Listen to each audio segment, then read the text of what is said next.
Welcome to Intelligence Conversations, a podcast from the Global Intelligence Knowledge Network, where intelligence, national security, and geopolitics are explored through in-depth conversations with experts, analysts, and practitioners from around the world. Your host is Neil Bisson, a retired intelligence officer with the Canadian Security Intelligence Service and director of the Global Intelligence Knowledge Network. Intelligence Conversations brings listeners informed, open-source, intelligence-driven discussions on the threats, trends, and strategic realities shaping Canada and the world. In today's episode, Neil is joined by Dennis Molinaro, an intelligence researcher, academic, and historian whose work focuses on understanding the hidden forces shaping Canada's national security landscape. Dennis is the author of the new book, Under Assault: Interference and Espionage in China's Secret War Against Canada, a deeply researched examination of how the People's Republic of China conducts intelligence, influence, and interference operations targeting Canadian institutions, politics, economy, and society. In today's conversation, Neil and Dennis explore Dennis's background and what drew him to intelligence and Canadian history, as well as the research process behind Under Assault, and why this book is especially relevant in today's political and economic climate.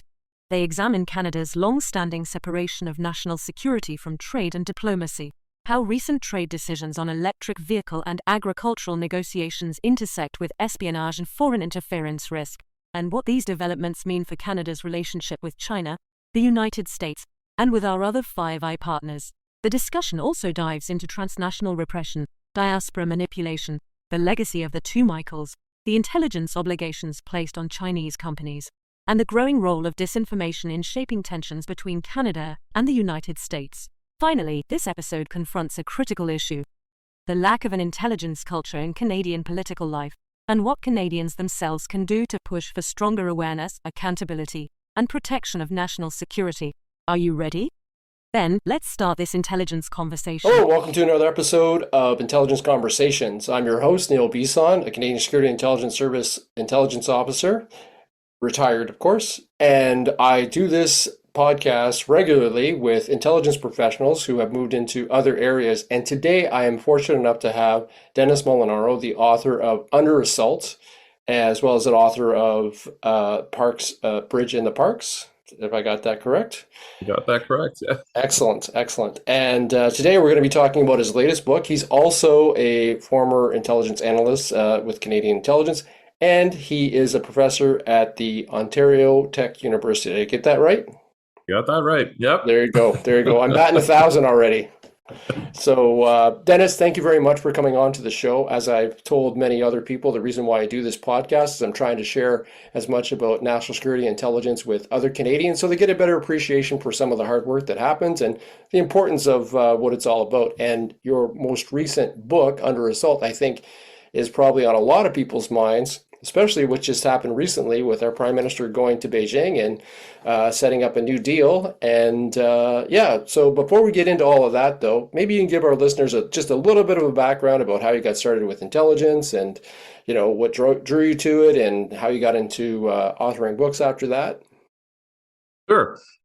So I started into that world actually through academia. So it was really through doing intelligence history and being historian of intelligence history, international relations, and even within Canada as well, Canadian history, that I found that interest.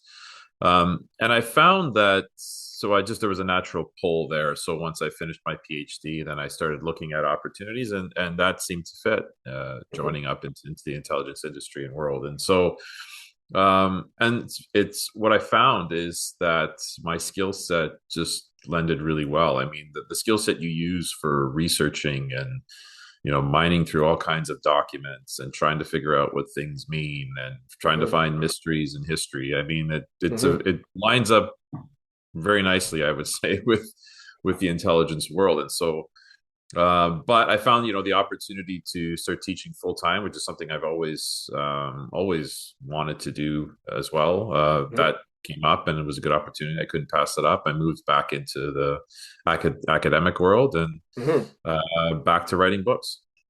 Well, we got to thank you for providing that expertise that you did on the intelligence side of things, and then now bringing it into the world of academia and authoring some amazing books. It's amazing what you had mentioned about the fact that research involved with these types of books that you have written.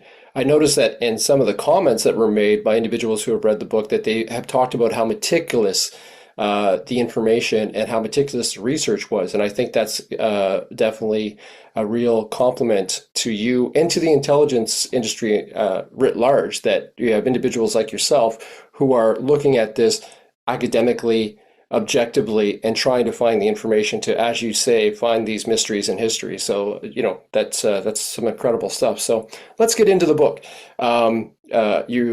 This book was how long did it take you to kind of cobble this one together?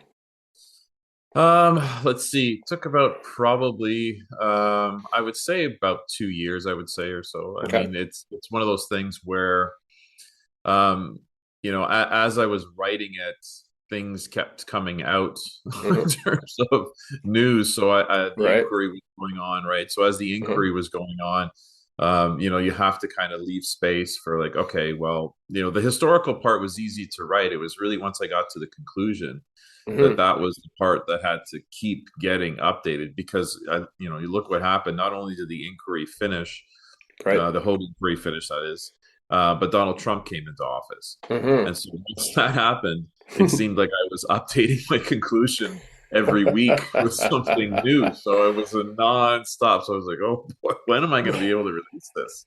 It's So kind of a that was, double-edged sword. You got a plethora yeah, of information, but at the same time, you have to keep yeah. updating what you've already written, I guess. The history stuff was easy to write because it's there. It's happened. It's done. It's when I Right. got to the very end where I was trying to keep it as current as I could that Hmm. the goalposts kept moving on me.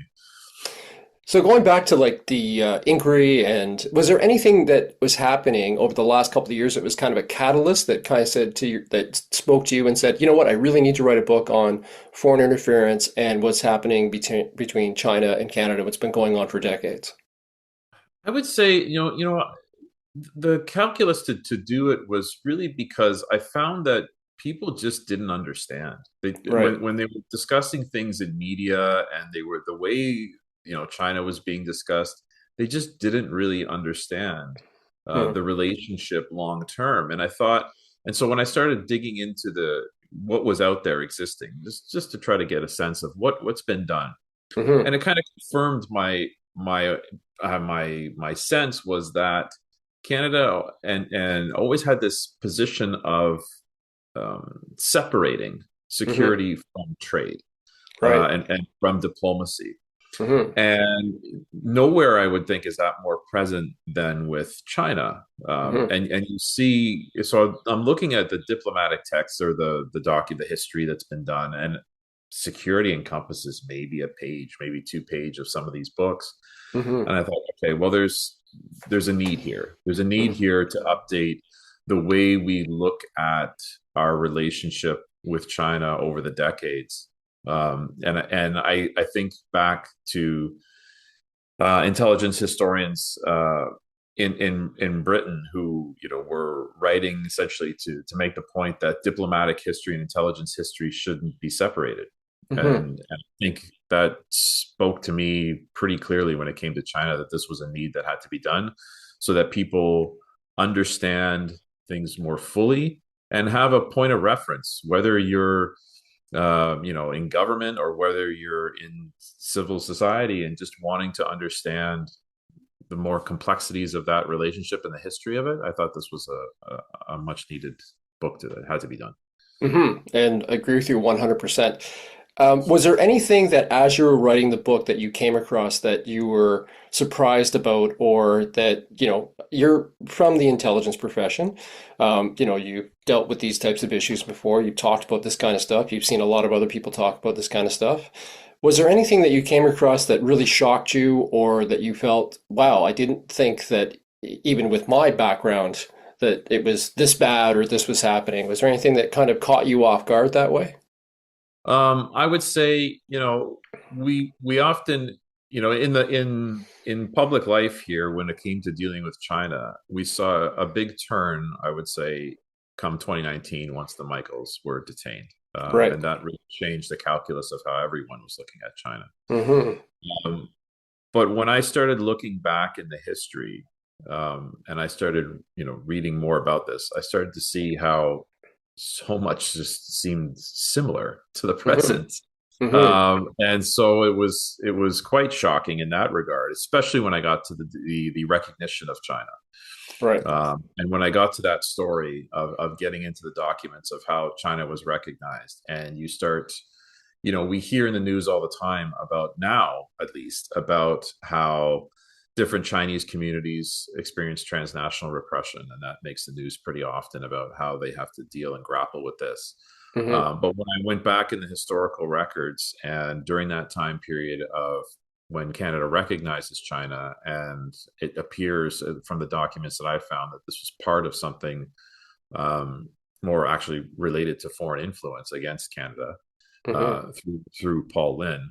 Um, I I also found historical documents from the press about how the Chinese Canadian community was afraid that they were going to be targeted for for repression by the PRC state once that recognition happened. And Right. the Right. the documents were full of that within the ethnic media, Hmm. and it was quite illuminating, I'd say. So let's go back through some of the more recent history when it comes to some of the concerns that we've had about China. You look at the microbiology lab in Winnipeg. You look at two individuals that, basically took what they could, provided to the Chinese government, and then got out of town. You've got multiple Chinese cyber attacks through, I guess you'd call it cutout hacking groups. Um, you've got Chinese police stations in different parts of Canada that have been identified. So we're talking about, the repression of the diaspora. And then, you talk about other concerns that the Five Eyes have. You talk about the two Michaels. You talk about Huawei and the 5G network, and all of these things that have come to the attention of intelligence professionals over the years, and the warnings that have been given to the Canadian government that this is happening, this continues to happen, and there's no reason for us to believe that it's going to stop happening. And then now you bring it up to just what happened over the weekend, and you've got the Prime Minister going to Beijing and sealing the deal, or trying to, I don't know if he's doing his best, art of the deal impersonation, but making it look like, hey, listen, I got a really good trade deal out of this. And individuals potentially like ourselves saying, hey, well, wait a minute, maybe you got a good deal, but there might be some other concerns. So maybe you can, just talk a little bit from your perspective in the book, where there's kind of a deviation here. We talked about a little earlier, deviation between trade and national security or intelligence. Yeah, the deviation that you're talking about, and that I discuss in the book, and the book is meant to address, you could Hmm. see it live happening this past week. Right. You could see it live happening in real time on the news as Prime Minister Carney did this China visit, where trade and economics is completely detached from any of the security concerns Canada might have with China and does have with China, to Hmm. the point where the Prime Minister was not even interested in going back to his original statement of China being the largest threat to Canada, Hmm. uh, and not even uttering that, because it has to be kept separate. And that's the problem with how Canada is doing this kind of outreach with China, with the PRC, because it is dividing these things up. And the Americans don't do this. Hmm. There isn't going to, you don't see them engaging with China and all of a sudden ignoring their commitments to Taiwan. That doesn't Right. happen. Hmm. They, even if they're ambiguous on Taiwan, they are not in terms of supplying it with military equipment and weapons, and they don't recall people who are in Taiwan because the government is visiting China. Hmm. Uh, and part of the problem, I think, with Canada and the way its approach is, and part of the reason perhaps that it does this, is because addressing that security element requires action, Hmm. requires doing something. Whereas if it can just, sometimes I get the tendency that there's an attempt to just want to speak to it. And if we speak to it and if we acknowledge it verbally, then that's sufficient, when it isn't. Right. You Right. need Right. concrete It's like action. the Harry Potter saying Voldemort, you know, it's like, no, don't talk about that. Don't say that. Yeah. Yeah. It has to be addressed. But you saw it live, Yeah. and that's part of the problem. Hmm. And from my perspective, I mean, I've been covering this a little bit too. One of the biggest concerns that I've had is that even when you see a spark, a glimmer of hope that the Canadian government is kind of getting their heads wrapped around the fact that you can't have diplomacy, economy, military influence, all these other things that are important for your own sovereignty without addressing those issues. And, you know, from my personal perspective, I saw this as, okay, well, if you're going to go over and make a deal, you don't necessarily have to capitulate when it comes to certain things. And, you know, you can still say, hey, we want to trade with you, but at the same time, we're just not going to trade on certain things. And, you know, seeing 49,000 Chinese vehicles come into Canada, that's a drop in the bucket, and China probably doesn't even care. But to them, it's telling the rest of the world, hey, listen, we're going to do what we want to do, and we got our foot in the door here on this one. And it kind of, how do you think, I know your previous book, Bridge in the Five Parks? The bridge in the parks, yeah, Sorry, wasn't Vision it? Sparks. Yeah. That deals with the Five Eyes. How do you feel, or how do you think Five Eyes will start to respond to this? Okay, well, now, you know, we've all kind of said, hey, listen, we've got to be cautious of Chinese technology because they can use it for their own purposes. Every company that's owned in China is partly owned by the Chinese government. And it's basically the law to say that if we want to take any of your information, use it for our own intelligence purposes, we will. So how does Canada deal with our Five Eye partners and say, hey, listen, we're with you against China when it comes to how they're trying to over influence things, how they're trying to be involved in our politics, how they're trying to spy on us, how they're trying to take our technology. But then we say, okay, we're going to let 50,000 vehicles in, like for the first year, and then bring it up to 70,000 Mhm. over the next five. So, Mhm. Mhm. There's a lot of missteps, I think, that happened with this deal. A number of them. So first, I would say on the outset, we don't appear to have addressed anything in relation to the security aspect when it comes to China. right. There's no foreign interference registry. It's languished in legislation. It's kind of stalled there. There's no foreign interference commissioner. No one has been prosecuted under the new laws that were passed with Bill C-70. Hmm. So there's been next to nothing that's been done in terms of, at least that we know of. So that's important because if we don't address those things that China has been doing presently, then we go over there and try to establish relations without actually establishing that these things that you have been doing are not acceptable to us, Right. and that come with some type of cost imposed. Hmm. So we imposed no cost here, and then went to the PRC, and it's the type two things that happened. It's the type of deal that transpired, and it's also what happened alongside that deal.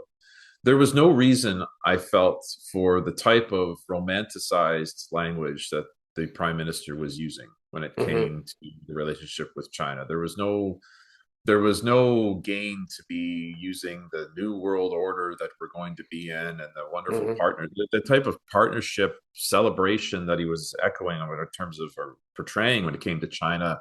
Hmm. This that was unnecessary. There that doesn't connect to trade at all. Hmm. Um, why announce some type of partnership or cooperation between law enforcement? How would that work when we have the PRC actively looking to harass and get people back to China Hmm. and punish them for speaking out? How would that kind of cooperation take place? Hmm. And that's not linked to trade. Right. The idea of no visas for people entering China, that trade either. So there's other things that materialized over the course of this visit Hmm. that had nothing to do with the economics. So that's another mistake. Hmm. Was diving headfirst into all these things without understanding, the ramifications. But in terms of your the other part of your question there with the Five Eyes, the biggest concern that we're going to have is with the leader of that group, which is the United States, Right. um, because it's not simply that we're bringing over PRC EVs. Hmm. EVs are a strategic asset, strategic technology for the PRC. It is Hmm. heavily state subsidized. As you Hmm. point out correctly, companies are obligated to assist the PRC state with intelligence collection if they're so required. We don't know where any of that data that the EVs will be collecting is what's going to happen with it. It's going to go to China. It's a PRC owned company. It will go back. There's going to be updates that are registered to these EVs. These EVs are going to plug into Canadian infrastructure. They're going to connect to Canadian internet. They're going to connect to your cell phones that when you operate them. They're not going to be allowed in the United States. I'm pretty sure on that one. And it's what it does is think of it as establishing a beachhead within Canada. Because once you start getting the brand recognition, once you start trying to get people using it, then more investment is going to come from the PRC. Now, the government might have blinders on and say that's great, but what it's going to do is insert PRC technology and parts into the North American supply chains. Right. Precisely what the Americans have been so upset about is Canada being used as a dumping ground for Chinese goods to get into the US market and escape their tariffs.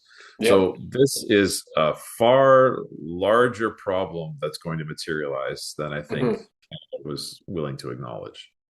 And, from the perspective of Canada has previously stood up for certain things like, they banned Hikvision, which is a closed circuit television or camera maker. They're making sure that it's not in any government facility because they know that there's a possibility that this information is being shared with the Chinese government and it's a breach of our own security.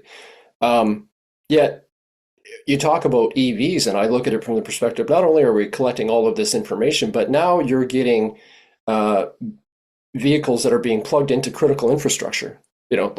You've got chargers, you've got, and you're going to be buying if you buy a BYD car, you're going to be buying a BYD charger for your home, which basically plugs into our own critical infrastructure. So this is another thing that we need to be concerned about, but yet we're seeing our politicians basically turn a blind eye to this and say, well, it's good for trade, so we're just going to go ahead and do it. And you touched on another point too, where if Canada continues to decide to open up the market to Chinese EVs or Chinese vehicles, and now all of a sudden we're building Chinese vehicles the same way we do with Japanese vehicles or with vehicles from Europe in Canada, we're basically setting up, like you said, that beachhead that says, okay, well, now you can just start implementing your own parts into whatever other infrastructure we decide we're going to say yes to. So these are major issues that we're all dealing with that, people from the national security and intelligence perspective are looking at, just kind of shaking their head going, why did this all happen? But what do you think, with what you've written in your book already and what's out there, what do you think most Canadians are just missing out on? Like, are they being duped? Are they being basically told by the Canadian government, hey, listen, don't worry about that. We're going to get trade off the ground and everyone's going to be happy because we're all going to be making more money? Or is it one of these things where even the politicians and the policymakers aren't getting it? I think part of the problem, one, is looking at China as if it's just any other country that can just replace trade with the United States. As if it's equivalent to any other nation that, well, it's a big country and we can replace that trade. You are never going to, so people have to understand, by virtue of the fact of where we are in terms of geography, we are there, we only share one land border, and that is with the United States. There are oceans between us and everyone else, and the United States between us and everyone south of us. So that is a basic reality that we are never going to get around. Along with that, we have so much in terms of shared economies and culture and military and interoperability between them and sharing agreements of all kinds, from military to intelligence. Nothing is going to immediately replace any of that, if ever. Because the reality is there's been prime ministers, speaking as a historian, going back decades, who have always wanted to diversify from the United States and abandon that because of how long it would take with the effort involved. So the difference between country one and country two in terms of our trade is almost $1 trillion in value. So this is not something that is going to be an easy fix. And if anyone is promising an easy fix, well, in my opinion, they're looking for votes. But going back now to this issue of what do Canadians need to know. So one, they need to know that this is not any other country. Mm-hmm. This is an adversary of the West. And the book pretty well demonstrates that, Mm-hmm. that because of China's activities over the decades when it comes to Canada and the United States, they have a clear goal in mind. It's their national interests. It's their desires to supplant the United States and the West. That's their interest. Mm-hmm. So people need to, one, recognize that. And I think another problem that we have within Canada is a cultural problem. Mm-hmm. By that, I mean, we don't have a really well-developed intelligence culture in this country. Right. It very often is politicians, I don't think, understand it. I don't think a lot of people who are not working in intelligence and government really understand the mechanisms behind it, its purpose in forming policy and statecraft.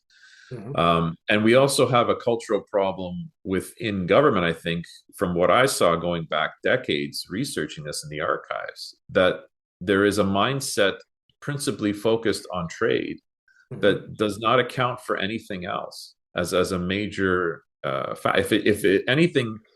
If security is introduced into trade, it becomes something as a problem, Right. that can interfere in trade, and that's how it's regarded.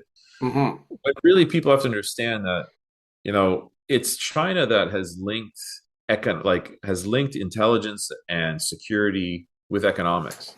The Right. principal reason we have to deal with economic security issues now, Canada and the United States, is because China invests so heavily in creating national champions, because it ends up doing things like forcing companies to work for their intelligence apparatus through legislation. So they've linked these things. They've done this to the point where we have to respond. Right. So, along that same line, some of the more recent articles that I've talked about from the Global Intelligence Weekly Wrap-Up have dealt with the infiltration of China into different sectors, including the military. And the reason why I'm bringing this up is because over the last, several months since, Trump got into office in the United States, we've been saying, listen, we really need to bulk up our own military so that we can show that we have the ability to protect our own sovereignty. Do you see China looking at Canada saying, let's get a better idea of what's going on with them militarily? And how do you think that China will try to infiltrate or collect more information from, the Canadian military? Because we've seen it just recently with the Hydro-Quebec situation, where there was an individual who was providing information to the Chinese government. So we know that they're obviously interested in our infrastructure and what they can do to either dismantle it or disrupt it. Now that Canada is trying to put more time and effort into their own military, how do you see China responding to that? And what do you think they'll start doing in order to make sure that their own goals are taken care of? I mean, I think they would probably continue on the path that they've already been on, that we already know about, where they, seek to try to influence individuals and work their way into positions where they could collect more information. I think something that they will also probably seek to do is continue to drive wedges on Right. American issues. I totally see them as a state that would really try to take advantage of and heighten this idea of the Americans being a threat to Canadian sovereignty, and really try to amplify that message through disinformation and through other types of misinformation, to really kind of capture that sentiment and spread it. And so I really see a lot of that whole, I see them trying to amplify that in order to benefit themselves. And then as they amplify that message, swoop in to try to appear to be the panacea for our relationship with the United States and our problems with it. That Right. China will offer the solution. So amplify the conflict, the division, in order to present yourself as the solution. Right. Or maybe they'll just do a huge discount on any EV purchased by any military officer. Yeah, and that brings in another question, right? Because if once these things arrive, what are the restrictions that are going to be placed on them? Exactly. We see it in the UK already. The UK has already set down restrictions in terms of you can't drive these vehicles within 2 kilometers of some government institutions. They're advising people not to connect their phone to them. These are probably also going to be vehicles that are going to be equipped with China's AI. So that's also going to be another factor. You're going to be helping teach the PRC's AI systems. Exactly. Yeah. All kinds of Yeah. problems here. It's everywhere you look, you just see there's going to be another issue with this. But unfortunately, you and I and other individuals from national security and the intelligence professions are just like, I'm not sure why this is all coming together. But what do you think we can do as Canadians, as former intelligence professionals, as individuals that are still interested and concerned about these issues, to get the message across so that politicians, government of Canada can start to adopt some safer practices and policies? Like, what can we do about this? I mean, we don't just want to admire the problem. What's the next step? I think the next step is to continue what we're doing right now, which is talking. I think talking, educating, speaking out, publicizing the issues and the problems are central to having some kind of lasting, meaningful change take place. Education, essentially. And I mean, I'm an educator. So I mean, at the core, I think that there's a matter of educating the public is of critical importance. I think. I mean, that book, the book Under Assault, is meant to be a reference guide for people, no matter where they're coming from, so that they can reference the issue and the issues in the past that we've had with China, so they can actually orient better policy for the present and the future. That they can, and with the public taking more interest in these things, it's holding leaders accountable. And setting the direction of where the public would like things to go, rather than where they're being taken or led. Right. So, can you give us some insight into what you might be working on next? Actually, well, there's two things that I'm kind of dabbling in now. One is actually a big deviation, which is fictional work. Oh, excellent. Involving sci-fi and fantasy. So that's a whole other genre that I'm playing with. Okay. But also safety culture is something else that I'm looking at. Okay. And the emergence of how we got to a place where we currently are, where everything, how children walking to school is considered unsafe, and how did we start GPSing them, and how did we start moving on just general more restrictions on society and life, Right. and where that's going to take us. Yeah, it is kind of scary because, I mean, we talk about all of these technological advancements that we have, and a lot of them are focused on cameras. Is a good example. I mean, the reason why everybody has a doorbell camera right now is because they're afraid someone's going to steal a package off their front, or something's going to happen, or who knows, maybe they'll upload it to YouTube and it'll become a sensation and go viral. But that sounds like some pretty interesting. Looking forward to seeing that kind of stuff for sure. Yeah. So you got a lot of stuff going on. Can you tell our listeners where's the best place that they could get access to your book? Are you doing any book signings coming up? Are you going to be doing any tours, any discussions? So I'm always kind of looking for more. Those things kind of happen on the fly when the book signings emerge. But you can get the book anywhere. It's available on Amazon. It's available on Indigo. Any bookstore carries it. It's pretty widely out there, so widely available for anybody who wants it. Well, as a former intelligence professional, I highly recommend that people pick this book up if they want a better understanding of what's been happening between China and Canada for so many decades, where we're going, what some of the concerns are. I highly recommend, and I will leave a link in the description of this intelligence conversation so that people can get access to the book. Dennis, I want to thank you so much for taking the time to talk to me about this, to help our listeners get a better understanding of what some of the concerns are. Please keep up the good work. If we get an opportunity, hopefully we'll have another chance for you to come on to the show, talk a little bit more about what's going on. And I know I do a couple other shows, Global Intelligence Weekly Wrap-Up and Spies Like Us. And I'm sure my friends Al Trudenick and Phil Gursky would love to have an opportunity to have a conversation with you about your latest book. And you can pepper you with questions, and that way you don't just have to listen to my voice. So that's a good thing too. But thank you again for coming on to the show and just doing what you're doing. Please keep it up. That intelligence culture, like we all talk about, needs to get out there. People need to have a better understanding of why this is affecting their daily lives and what they can do about it. So thank you so much for being on the show. Thank you very much for having me. I really appreciate it. It was really fun. All right. That concludes this episode of Intelligence Conversations. Thank you for listening and for spending your time with us. If you found today's discussion valuable, in-depth, and thought-provoking, be sure to check out Neil's weekly podcast, Global Intelligence Weekly Wrap-Up, where he delivers regular intelligence-driven analysis of the latest developments in national security, espionage, terrorism, foreign interference, and global affairs. Each week, Global Intelligence Weekly Wrap-Up breaks down the stories shaping the modern threat environment, connecting open-source reporting to real-world intelligence context and strategic insight. If you enjoy and appreciate this work, you can support the channel through Buzzsprout.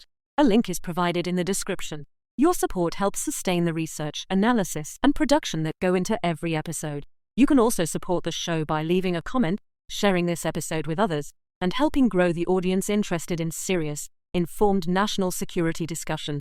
Thank you again for listening. And as always, stay curious, stay informed, and stay safe.